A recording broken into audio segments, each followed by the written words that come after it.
Last night, a woman jogger was found unconscious and partially clothed in Central Park. The details were almost too sickening to bear. A 28-year-old female jogger raped, her skull bashed in, pummeled beyond recognition. Her friends were only able to identify her by her jewelry. Earlier that same night, the park was packed.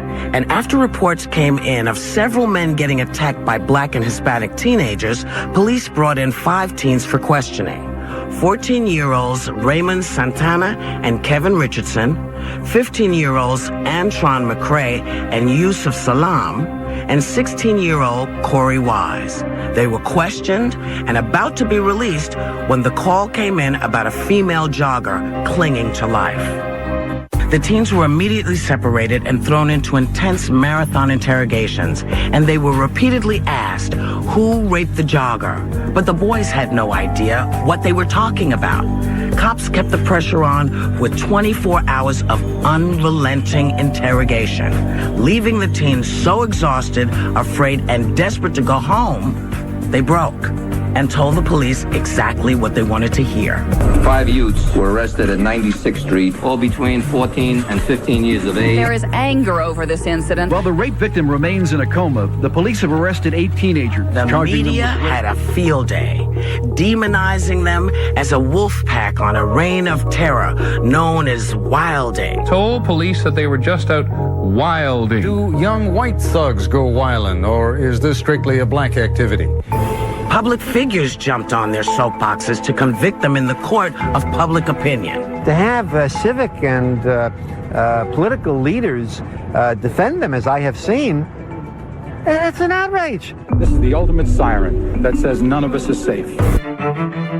The jury gave 4 of them the maximum, 5 to 10 years in juvenile facilities. But 16-year-old Corey Wise was sentenced as an adult, serving 5 to 15 years in a maximum security prison.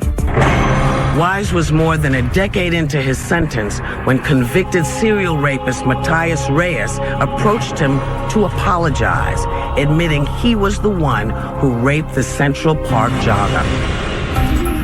A review by the DA's office found Reyes' DNA all over the crime scene, that he knew intimate details that not even the cops had been able to figure out, and that he had absolutely no connection with the 5 boys who were convicted.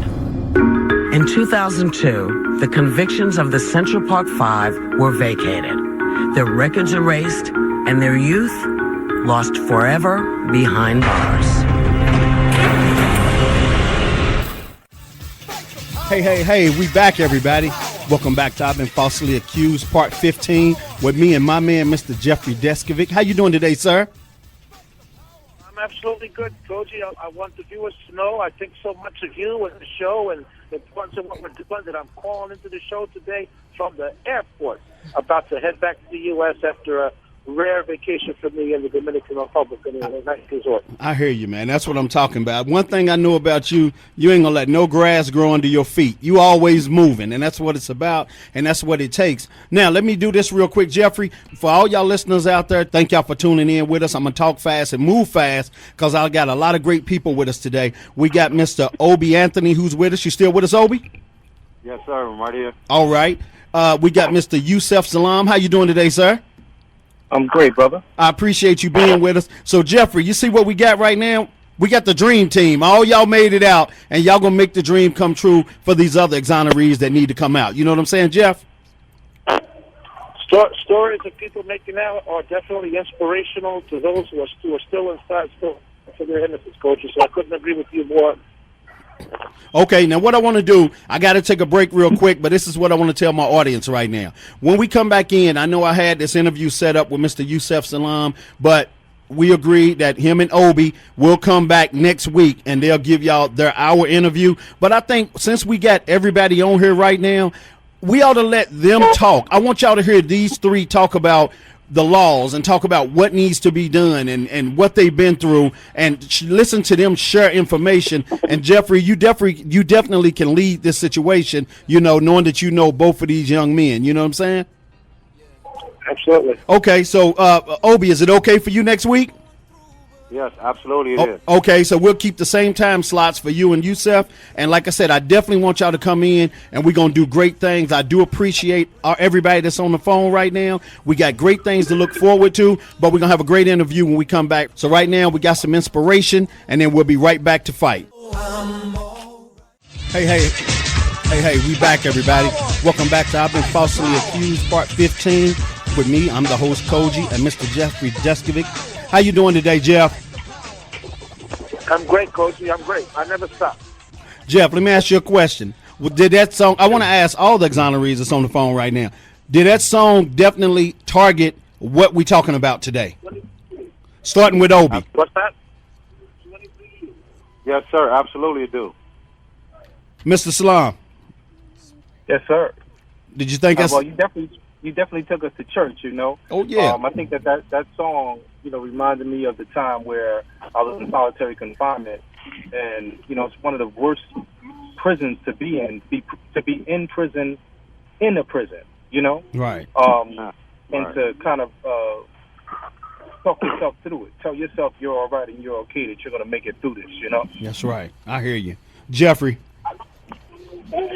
Yeah, repeat the question, please, Coach. I said, did that song hit it on the nose that I just played a minute ago of what we're trying to do today and what we're trying to accomplish with people holding on and keep fighting through their case and not giving up? Absolutely, Coach. Absolutely. Okay. I've had many people comment to me that one of their favorite parts of the show is that your commercial breaks aren't normal commercial breaks, but they have really inspirational music that fits into the theme. So I think it's pretty unique and most appropriate. Oh yeah, that's right. Because you know what? Sometimes we can't really come across in a conversation, but if we bring it through in song, you know what I'm saying? Bring that melody in and bring that good music in, it's heartfelt. And that's what I'm trying to do. You know what I'm saying? Definitely, like I said, this show is about knowledge. This show is about growth. This show is about moving forward. There's no buffoonery on this show. We ain't doing no Jerry Springer stuff. It ain't no room for that with what we trying to do. We're trying to move forward and show we intelligent people, and we are the reflection of our children. And our children will grow up and be the reflection of us. You get what I'm saying? Yes, indeed. Okay, so what I want to do, I want to go to Obie real quick, and then I'm coming to you, Mr. Yusef. Now, what I want to do, I think with y'all three, we need to stir up a conversation where y'all can definitely bring everything forward to our listeners and to all the parents and all the people all around the world that's out there, and let them know that this game is real, and we are being set up, and the game is rigged for us to lose. So I'm going to go to you, Obie, real quick, and I want you to talk about, the nation, the exoneree nation that you got right now, and y'all can build off that and go through and bring y'all's knowledge in. Go ahead, Obie.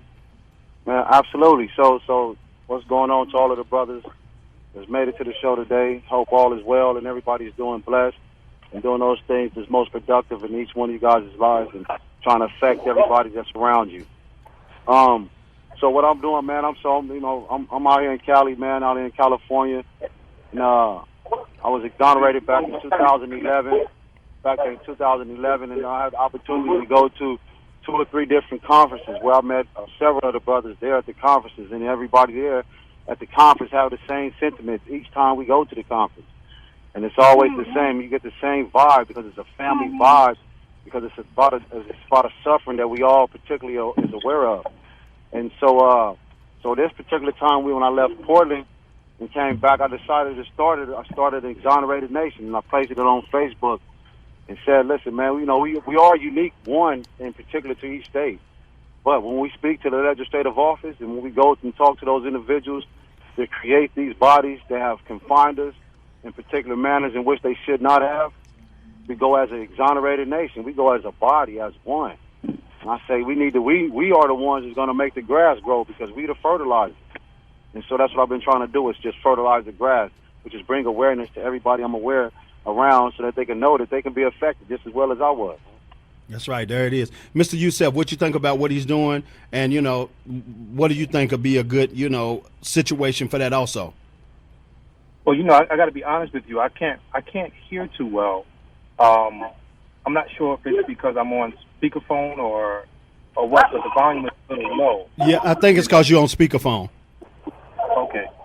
But I did hear some of what the brother said, and I think it's important to continue that type of work, even though you've been, one who's gone through it and stuff like that. You know, you have to give back because now you've basically been plugged in.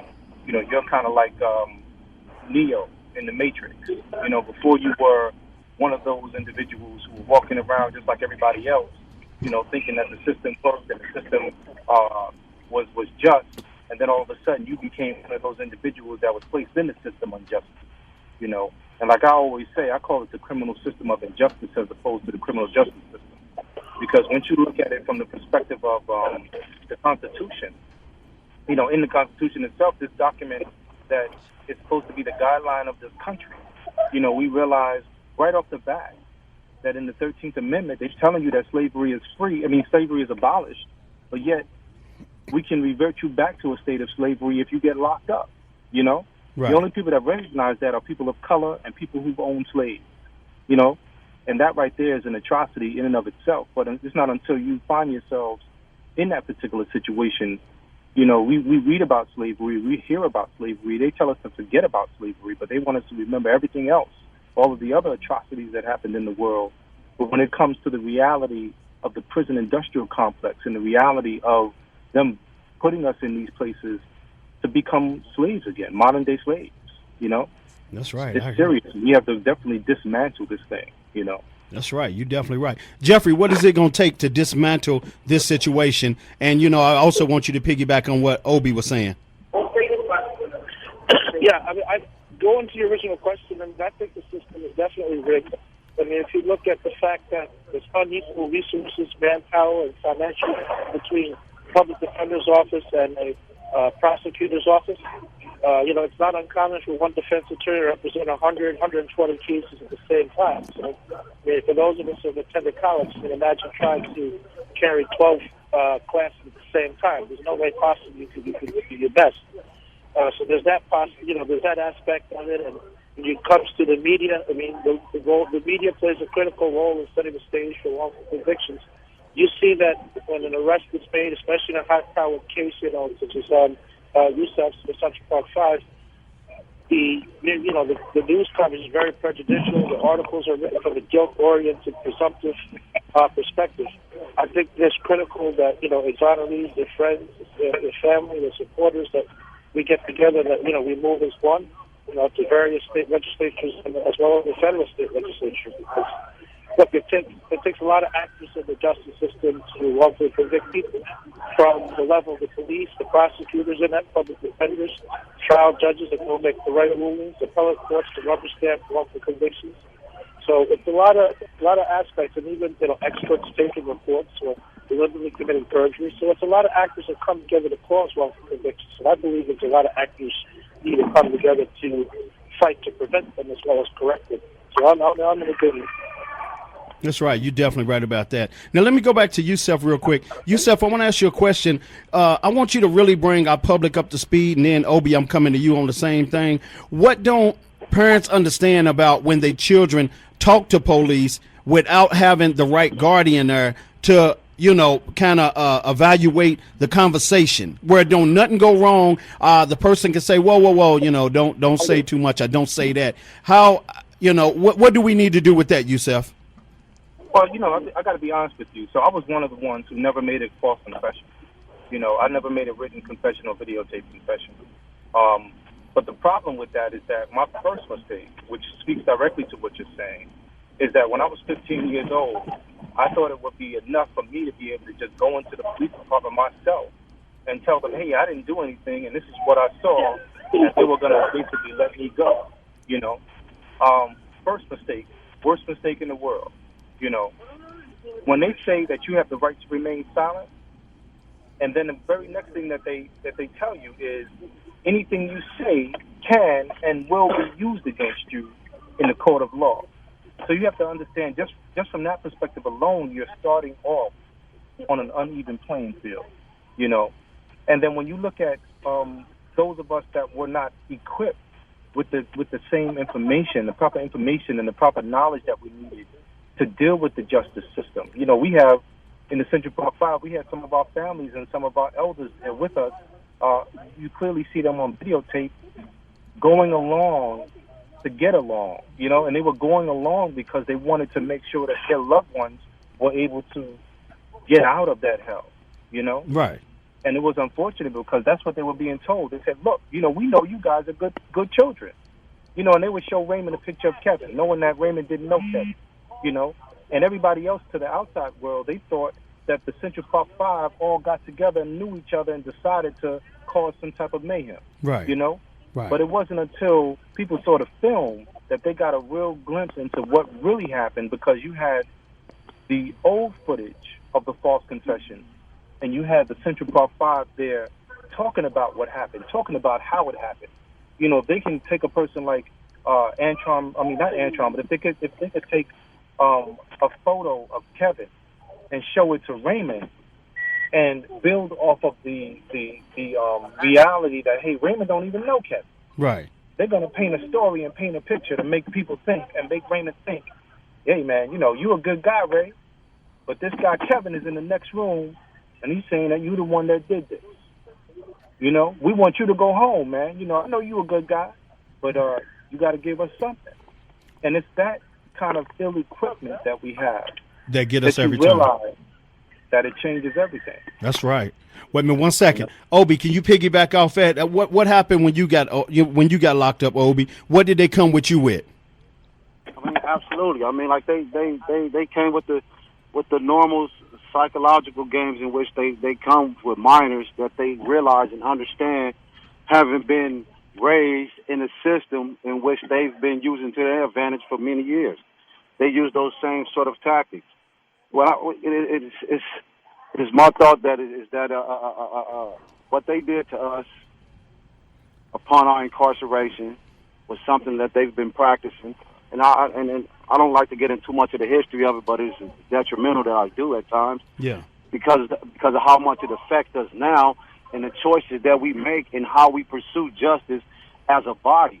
I heard a brother speaking, and I heard all of the brothers speaking very eloquently about particular issues and about particular things. And what I say, this is the only reason why, hey, listen, the tree grows many fruits, but it is only a few that are ripe. And I say to the nation, all of us that are motivated, that are like-minded, that are excited about those injustices that had put us there. Listen, they took 17 years of my life, and then they still fighting me at this day, and I'm walking free, and they still fight me. Look, doesn't stop, so that makes that 20 plus. As I was explaining earlier, listen, injustice came together to place us in places that we shouldn't have been, by hook, crook, or crook, as they did the brothers in New York. I know a few of you brothers. I met you a couple of times at the conferences. And the thing of it is this, man, is that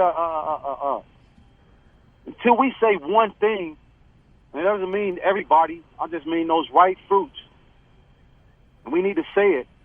Say it. Then listen, we can make noise among the grass all day. But we need to say it and stop playing with it. That's right. They screwing us. They messing us. They messed me. They messed my crime. Look, they took 33 years between the two of us. Look, I don't know how many it tells them all between the five, but I know the numbers are up there. Yeah. Yusef, look, how many years did you do, Yusef? I did 7 years, but collectively, like the brother said, man, it's 40 years right there. Okay, wait a minute. Let me go right back to Obie. Go ahead, Obie. That's over 40 years. That's 40 years. So we go into now. That's just in the numbers in which those numbers are not numbers in which we at any point none of us say that they can get. We know that they can't get them back. But what we say today amongst those individuals amongst us, look what they did to us. Hey. And I'm saying, look, and for the projects that's been sheltering us with the trees, as I've told them, thank you. We need to grow it. The grass need to grow. And the only way the grass is going to grow today is we fertilize it. And that's with the right information at right now. Look, they screw. Look, I'm vaguely familiar with the brothers up there at the Five, some of their stuff. I know the brothers down here in some of the cases, but when I look at the things that they've done to us, it's like, wow, man. And everybody is saying the same stuff, and it's like when we was in prison. Everybody said the same thing, but when it came down time to write the 602 to get at the administration, they all was like, You know what I'm saying? The time is up for that. The time is to do it. We are one nation, man, regardless, wherever we at. New York, Pennsylvania, down here in California, Texas. We one nation because they did it to us all. Listen, so those history buffs realize this. Taney's, the justice of the United States Supreme Court, when they formed the United States Constitution, when he said that you were only 3/5 and called you a property, that's not a philosophy or an attitude that has disappeared. Only been decorated and covered. That's it. But they demonstrate that by the way in which they disregard justice when it's time to stand up for it. So I say, let's stand up for justice, man. That's what I want to do. I hear I want you. to say no more injustice and let's get rid of it. Okay, I hear you. Now let me go to Jeffrey. Jeffrey, you done heard both of them speak. What would you want to say on it? Yeah, Coach. I did 16 years, as you know. And for me, they play the segment always talking about psychological games. They play games. They did good cop, bad cop. They introduced the polygraph test results, but the polygraph is new to he rigged by giving me a lot of cups of coffee and came with the false threats and the promises you won't be arrested. This is it. That's a common characteristic in a lot of these false confession. The riches is the police falsely claiming to people that they're going to go home afterwards. If you just say what they want to say. And, yeah, sure, I went home afterwards 16 years later. That's right. I want everyone to understand that. 16 years later. They said you was going to go home, but it was 16 years later. Yeah. Wow. Well, you know what? Let's do this real quick. I want to come around the board real quick, and because I really want our listeners, because they listening everywhere all around the world, I definitely want y'all to hear this. And like I said, I hope all my listeners have pen and paper. This is very serious what these guys are talking about. This ain't no game. They talking about a game that's rigged and set up for us to lose. They trying to teach y'all, if y'all get on the board to play this game, how to move in this game to have success in it, because they already done went through it. Now, what I want y'all to do is definitely take them serious, and I'm going to ask all of them a question right now, and I want y'all to learn from it. I'm going to go to Yusef. Yusef, you first. Explain to everybody what you lost in all that time that you spent away and gone, as far as family, opportunities, I don't know what it might be, but break it down, and I'm going to come all the way around the board. The biggest thing that we lost was the potential of being anything and everything that we wanted to be. And aside from that, sometimes when I go out and I speak to folks, I get the most amazing energy from the room. And somebody called me a hero once, and I said, wow, I didn't feel like I was a hero. And they said, well, what, a hero is one who, in spite of the fact that they want to live a life that they choose, they live the life that chooses them. And I looked at that, and I was like, wow, this is amazing, because this is so many of us, and especially our families. But when we look at the potential of what we could have, right now I work in healthcare IT. I make close to $100,000 a year. My brother graduated from college, from University of Michigan, with 3 degrees, right? Mm-hmm. He makes way more money than I do, but imagine if I would have been able to enjoy the luxury of being out here and being free without having to go through this unfortunate situation. I was going to LaGuardia High School, and I was a graphic designer. I'm still a graphic designer.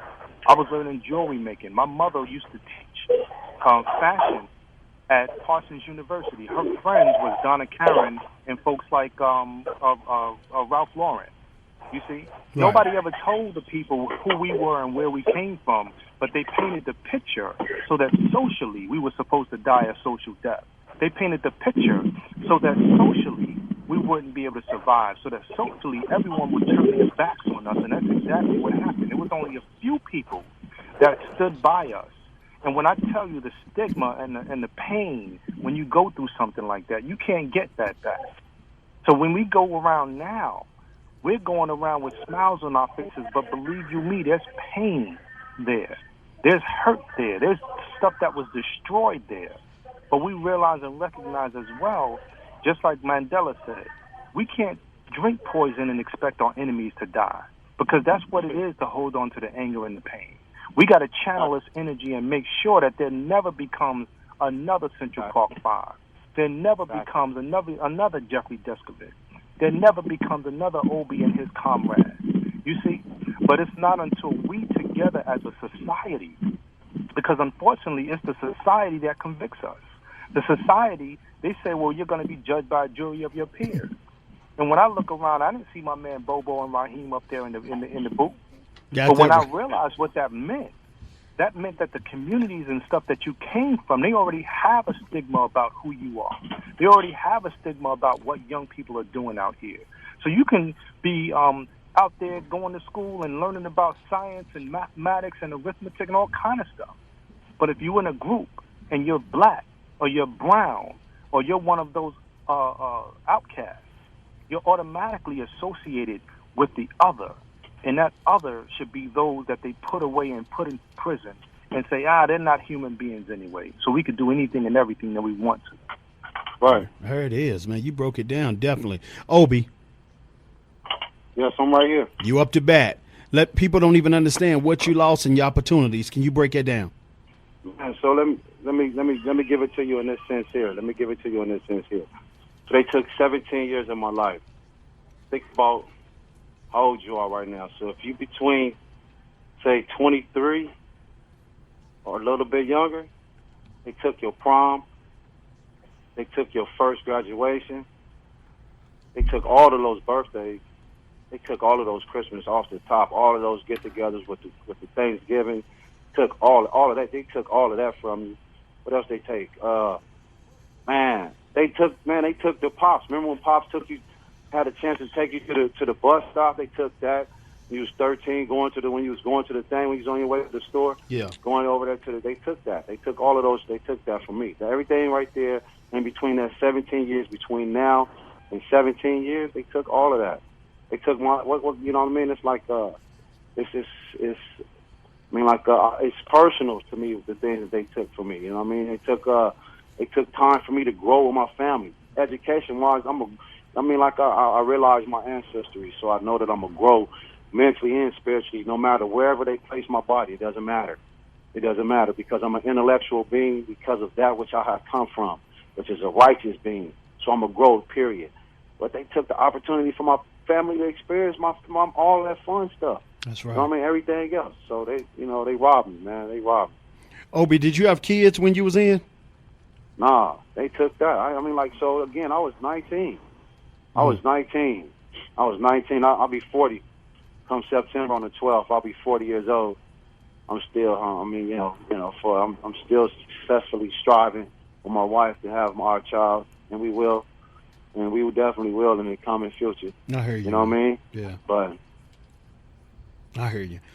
Let me go to Jeffrey real quick. Jeffrey, can you explain what was taken from you and what our listeners don't understand about the seriousness of this show today and why we do this show? Well, I don't think they understand that wrongful convictions are common. I don't think they understand that in the cops are talking to you at a time. You got to give them the name, the information, and the next thing you're supposed to give is tell them you want a lawyer. So they think that because you're not involved in the crime and they don't know anything about it, they can talk to the police and that's what can happen. So what the my case such and such time and the court such a lot to go on. In terms of what was lost, I lost, births, deaths, weddings, graduating high school, the high school prom, finishing my formal education at the usual age when people that go from high school straight forward, being established in a career, possibly starting a family. I came from a single-parent household, so my grandmother really was my father. She passed away while I was incarcerated. I lost the last years of her life. My brother was impacted by my wrongful conviction. Just the school bus in the school used to tell him his brother was racist, and they were trying to hit him and call him other names, and then he was unable to get to me. He was the next best thing. Right. He had yet to recover from that experience. He dropped out of school, yet he had just obtained a GED. So, in terms of myself, I feel in some ways we were blessed with themselves to have the academic accomplishments and, the advocacy work that open. But yet, even in this aspect, responsibility is limited. I'm not able to do advanced math. I was trying to get into the doctoral program, we discussed that on the show. I got turned down. I didn't score high enough in the advanced math. So, that condition was worsened and by the impact of being in prison. Right. Wait a minute. So if anybody's listening, Jeffrey's at the airport right now. That's why his background is so loud. A lot of people can't hear you, Jeffrey. But I'm just explaining to everybody, Jeffrey's at the airport right now. He still wanted to call in no matter where he is and, definitely contribute to this conversation. But, yeah, we definitely heard you, Jeffrey. Wait a minute. Now, this is what I want to do, too. I want to go to Yusef real quick. Yusef, now I'm going to change the game right now. Now I want to talk about the support system. How important is it to have the right support system when you young or whatever age you are, when you're going through this fight with the court system? Are you fighting to get out of prison? And who do you think, far as your support system?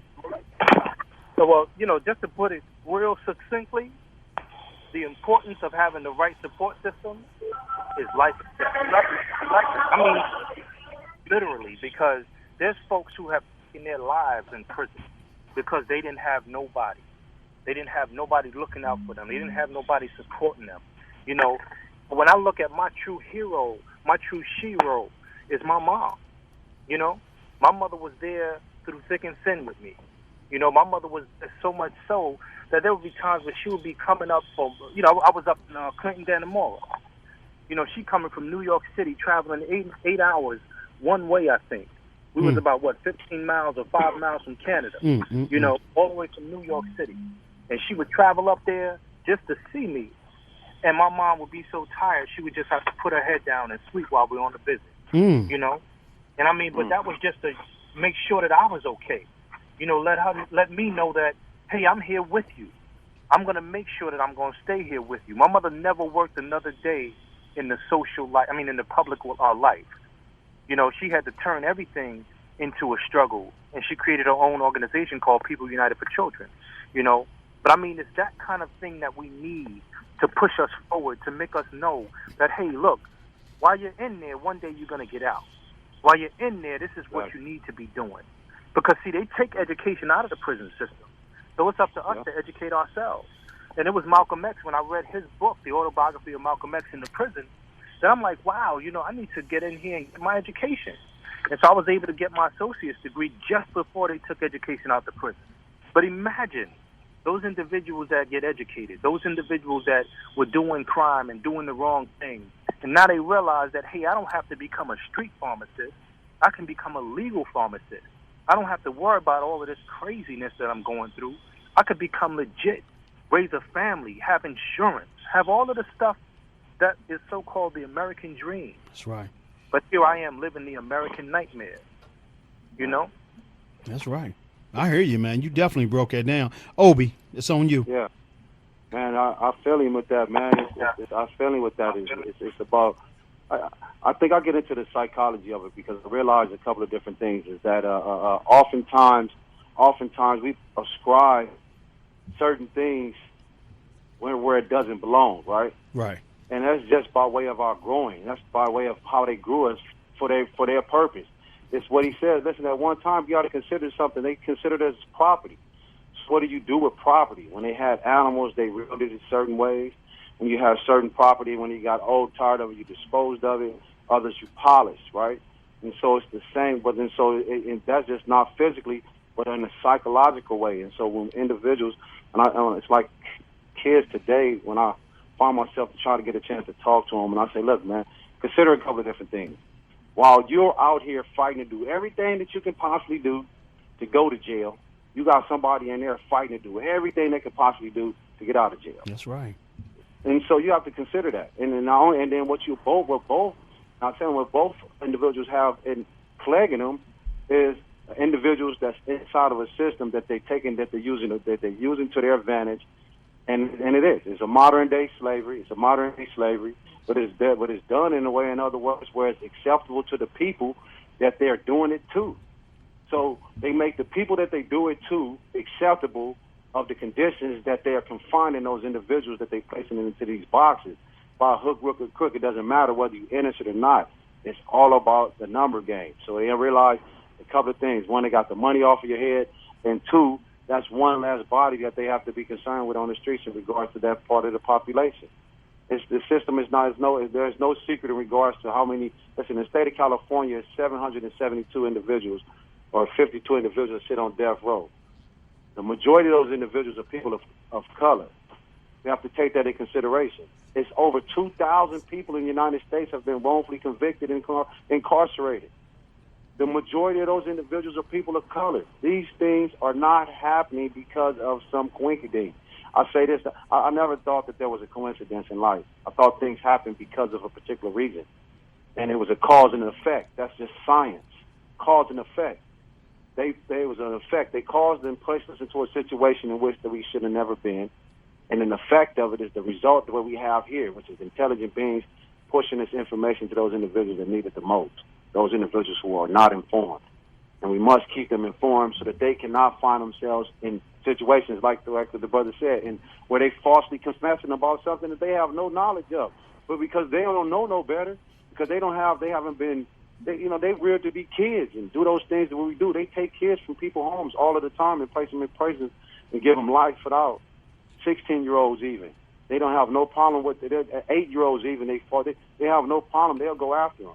So you have to be considerate of that when those things are happening to our community. We have to educate, inform, and make these things aware to those individuals who need to know it the most. Man, that's real talk. You're definitely right about that. Now, let me do this real quick. Then I'm going to come around to Jeffrey real quick. Now, y'all heard, I'm going to my panel right now, and I got a studio full of people right now. Now, I'm going to come to you, Foxy. Excuse me. What do you think about what you done heard so far on the show today? Well, I just want to say hello to all the gentlemen on the line.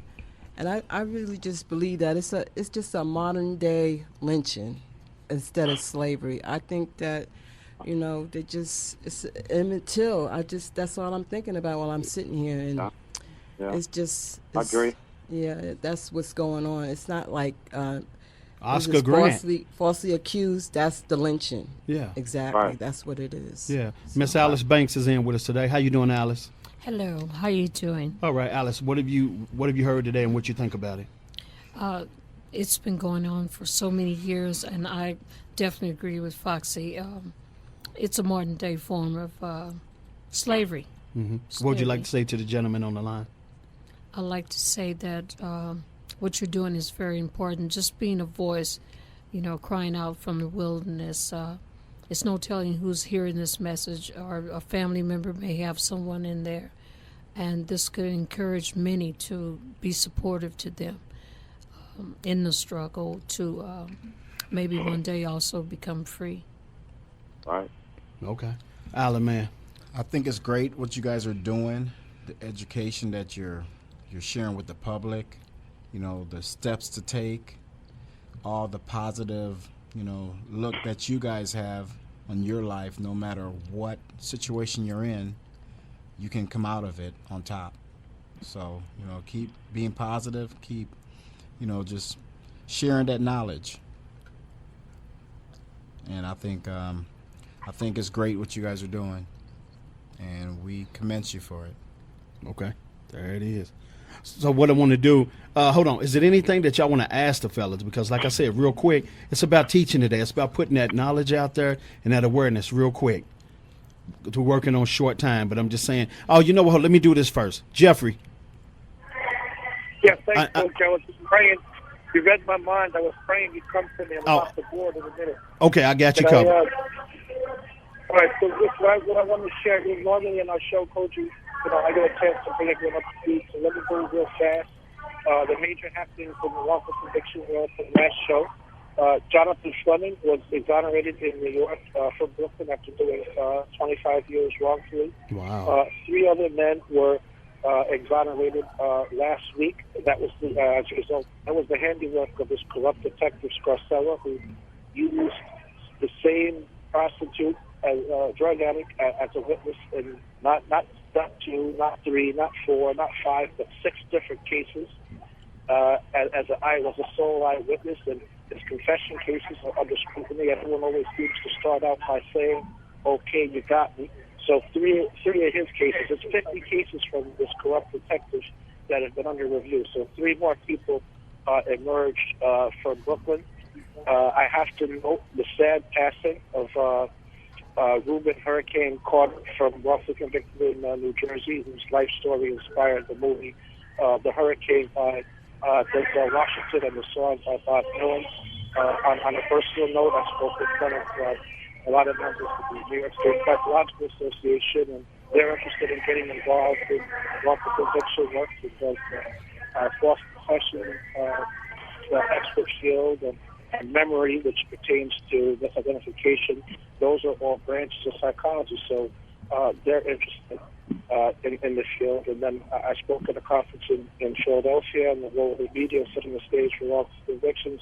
And then at the Innocence Network conference, there was a lot of organizations in the field, and they asked me to participate in a special panel where I discussed, what went well between myself, communicating with the intake department from the Innocence Project and what could be done better. So basically looking to improve their representation and interaction with their clients. So still busy, and it's been active in wrongful conviction, and I think it's still more exonerations are definitely on the horizon, especially from Brooklyn. Okay. And I appreciate that. So, Jeff, you said you had to get out at a certain time, right? Yeah, I'm afraid so. I'm the last one. I'm going to miss the flight, man. Okay. I love the show. Not to the point where I missed the flight. Listen, thanks so much, Cogee, again, for yet another great episode. It's great to connect again with Yusef. I'm something I see about the panel dinner. It was a very moving experience. I thought he was short a little bit with that. And, Obie, everywhere you go, you got a nice entourage of people, man. Your name is announced. You always get the loudest cheers. You always get the loudest cheers, Obie. So I'm sure that's what you deserve. Okay. Listen, I love what you brothers are doing. Keep doing what you do. Keep pushing, brother. I'm gonna be one of the. I'm one of the young ones. I'm gonna make some noise because it's about us, and it's about us stopping them from doing what they're doing. I love what you're doing, and I focus on your concentration. All right. Thanks so much, everybody. I got to go to the listeners. Thanks again for tuning in to the I've Been Falsely Accused show. The audience, without the audience, Cogee, it's like a tree falling in the forest. Does anybody hear it? That's right. You're right about that, brother. All right. You're definitely right about that. Okay, much love to you, Jeff. Give me a call once you get situated. Will do. All right. Bye, guys. All right. Have a good one. So what I want to do real quick, I'm going to go to you, Obie, real quick, because we down to 5 minutes. And if you could give words of encouragement real quick, because y'all be back on next week, Obie. I do appreciate you. Yusef, I'm going to come to you next. Your words of encouragement to our listeners out here and all the parents who've got these young kids that's out in the street, and the parents are not really putting it down at home with this knowledge and with, teaching them how to deal out of the house when they get out into this world. Because children ain't coming back nowadays, like y'all said. Either they're going to end up dead or they are going to prison. Are they going to be locked away and the bond's going to be on them so high they won't be able to get out, so they won't be coming back home. Okay, so I'm going to go to Obie real quick, and then I'm coming to you, Yusef. Go ahead, Obie. Hey, so the truth of it is this. Look, either the streets will teach your kids or you can teach your kids. The benefit of you teaching your kids is that they find themselves in better predicaments than those individuals that the streets have been taught by. That's the first thing. The other thing of it is for those parents that have found those kids in situations that they shouldn't be in, falsely accused and incarcerated, listen, you have whole individuals that is rowing for you, that is coming after, that's going after to get them up out of that situation. You have support. I support you. The exonerated nation supports you. Stay focused and remain determined and strong and keep supporting them at all times. Okay. Relentless. Okay, there it is. So, my brother, I'm looking forward to you being on. And, Obie, we'll talk later tonight for sure. Yes, sir. Absolutely, man. I had a good time. Thank you for having me on the show. And I'm definitely looking forward to the next time. All right, man. I appreciate you, man. Like I said, we definitely got you in prayer, and we definitely got you back. I appreciate you. All right. So, Yusef, you up to bat. Sir. You up to bat. Words of encouragement real quick to our listeners, and then you'll be back next week to finish it up. Well, I think everything that the brother just summed up with is so on point and real, and that's so necessary, because it's unfortunate. Like, when you look at the nation, right? The nation seems like a lot of young people look like they want to go to prison. It looks like they want to be a part of that lifestyle. Got that right. And unfortunately, nobody's really talking about the circumstances that created that. We're always talking about just the reality of what's going on, right? Yeah. And what I say to that is this. Like, I had a conversation with Ken Burns, and the conversation was going extremely well up until one point. And when he and I were dialoguing, I said, what happened to us was a conspiracy. I said, they got books written about this stuff in the black community. It's called The Conspiracy to Destroy the Black Boys, Volume 1, 2, and 3. Wow. And they got books called The Conspiracy to Destroy the Black Girl. And I said we were having a good conversation up until this point, because then Ken Burns kind of shocked me a second, and he said, there is no conspiracy. And I had to pause. I said, I was confused. I didn't understand what he was talking about. I was kind of like hurt in a way, you know? But what he said next changed my mind, and I share this every time with everyone I can. What he said next was, this is just part of the plan. This is how devious the nature of this situation is that we're dealing with. We in the communities we come from don't understand that this is how they plan things. But when you look at everything that is out there for us, they got the information in books. They got it in the library. And they hide it from us because we don't want to pick up those informations and read, right? And I'm not saying all of us, but I'm saying we need to read into the books and also read in between the lines. There it is. Because, like I said, they say right there in the Constitution that slavery is abolished. But yet they always talk about the 3/4 of a man. And who is that 3/4 of a man? That's us. You know, who but black and brown people can directly relate to the word slavery? Yeah, got that because right. that's the history that we've come from. We wasn't always, all of us weren't immigrants. We didn't come over to this country deciding to make it a better way. We came over to this country and you know, shackled in slaves to build this country up. And what are we doing now? We're in the country. We're in the belly of the beast. And we're the ones that's working for pennies on a dollar for these corporations that are now privatizing these prisons and putting them on the stock market. Yeah. And they want the prisons to be full. Right. So that they could pay us pennies on a dollar and make millions while they sell the products that we make. That's right. And Yusef, wait a minute. I'm going to have to stop you because we're running out of time right now. Yes, sir. You flowing, definitely, and I can't wait for you to come back, and we can't wait for you to come back. So we're going to be looking forward to you to coming back next week. I do thank you for being on the show today, and we definitely going to finish it up.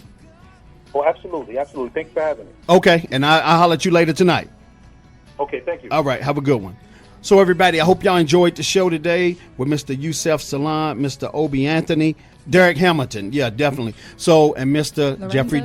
Lorenzo Johnson, Jeffrey Deskovic. You know, it's usually Jay's job. But to everybody, be safe and look forward to next Monday. Much love, everybody.